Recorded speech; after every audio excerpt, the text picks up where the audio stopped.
She doesn't have the name recognition. What little recognition she does have is not positive. She's a total wacko nut. She's over there on the far left with Bernie Sanders, as far as I'm concerned.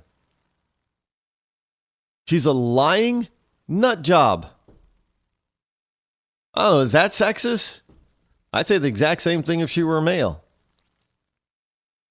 I'd say he's a lying nut job. That's Bernie Sanders. He's a lying nut job. I don't think it's sexist on either part. But you gotta ask. I mean, how do you? Why would you put forth this person?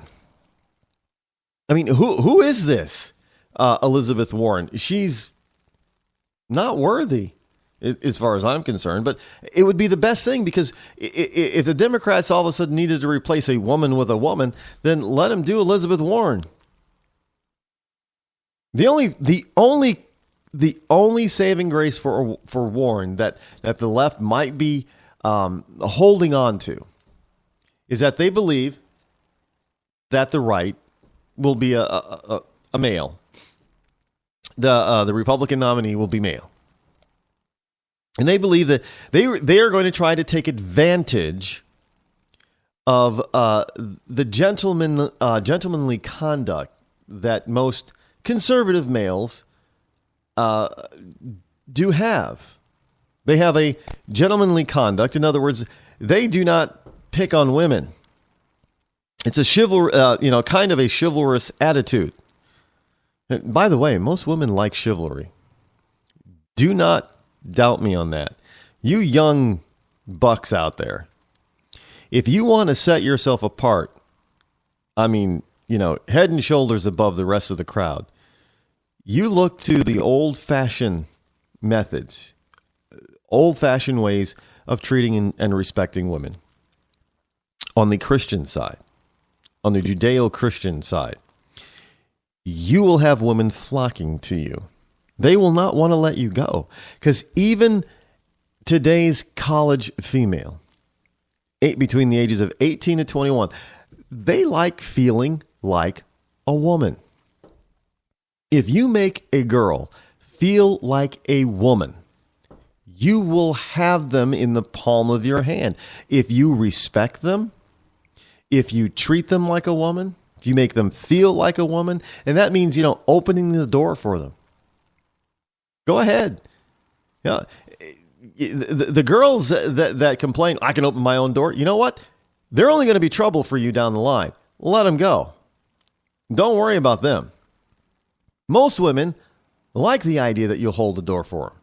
Most women like the idea that you buy them flowers for no particular occasion or reason. Just because, you just come home one day, or you see your girlfriend one day and you just because I love you, honey.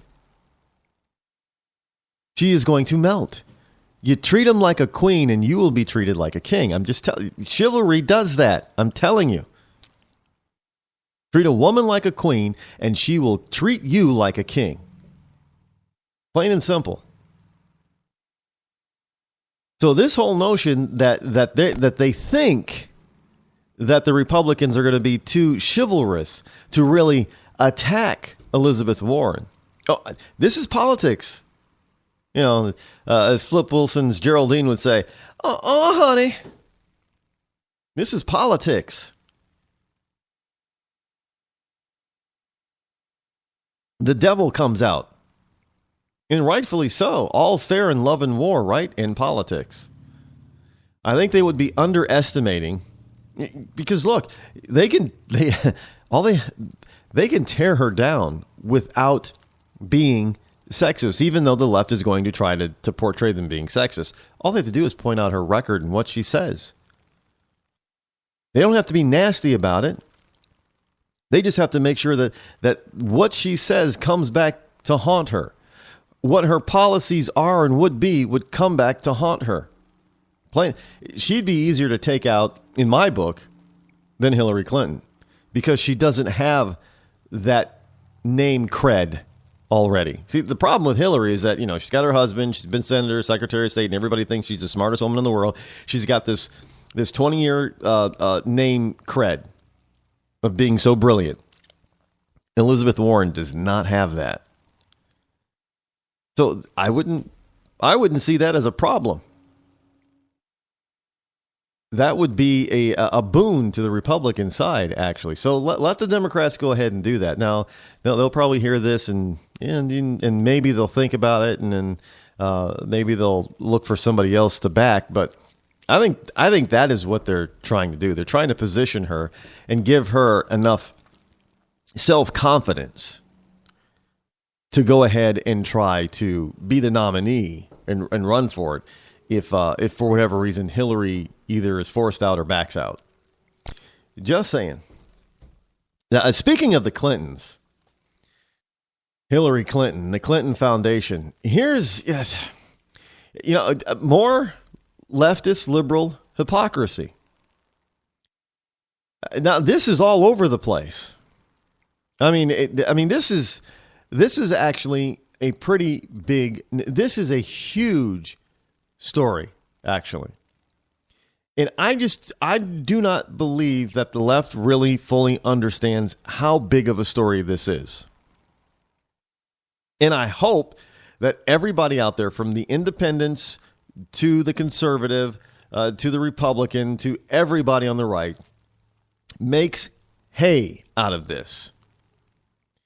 The very fact that George Stephanopoulos, who is the chief news anchor on a major network, donated more than $50,000 to the Clinton Foundation. And he did this in 2014. This is now 2015. It was discovered that he did so, and now he says he's disclosing it. I apologize for not disclosing it before. No, the problem is that you got caught, George. You didn't think. See, this is the whole arrogance part about the left. They don't think that they could ever get caught with anything. And if they do, they just figure, well, it's no big deal. No big deal at all. And I'm telling you, it's a huge deal. Now, this guy is supposed to be, well, first of all, he's not a journalist. But he's supposed to be acting like a journalist, and a journalist is supposed to be middle of the road, not supposed to take sides.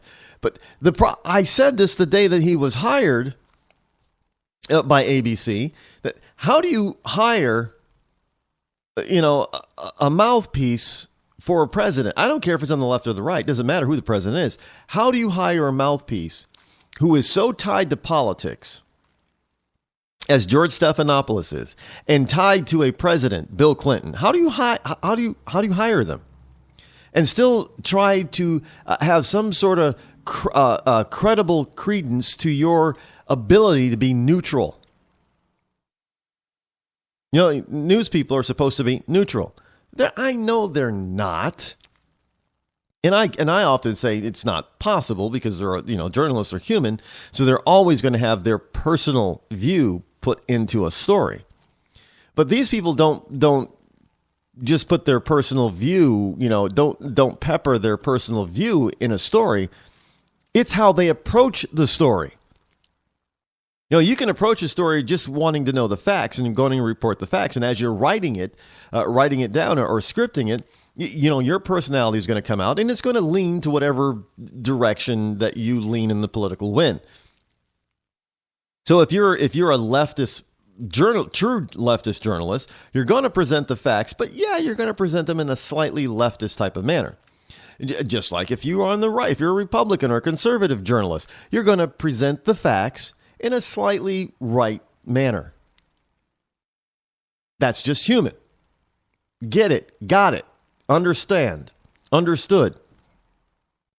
But you're still approaching it from a centralized, give me the facts, I need all the facts, ma'am, please. But in people like George Stephanopoulos' cases, they're approaching the story from the left. All you got to do is listen to the questions that he asked people. I mean, as if sometimes it's like, well, how dare you even ask that question of Mrs. Clinton? Why would you do that? That's not the question. That's not the story. He has been running interference and protection of the Clintons ever since he's been at ABC. If you don't believe me, all you got to do is just go back. Go back when he started. He hasn't changed, if anything, as he's risen in the ranks of over at ABC, as he's gotten his own name cred. He's become more leftist in the tank. He's hidden it less. And now he wants us to believe, oh, I'm sorry, I didn't apologize. It slipped my mind. How does it slip your mind that you give your former boss, remember, he worked for Bill Clinton. How does it slip your mind that you give your former boss, some reports say $75,000. Other reports say $50,000 to $100,000. Some reports say $90,000. More than $50,000. How do you forget that you gave somebody $50,000? I don't care how rich you are, and Stephanopoulos is not that rich. Yeah, he's a wealthy man now because of ABC, but he's not that rich. I mean, how do you forget what you did with $50,000? You don't. I don't care who you are. I don't care if you're Donald Trump. I don't care if you're Warren Buffett or Bill Gates. $50,000 is not going to slip through your hands where you're going to forget what you did with it. You know, it's not walking around just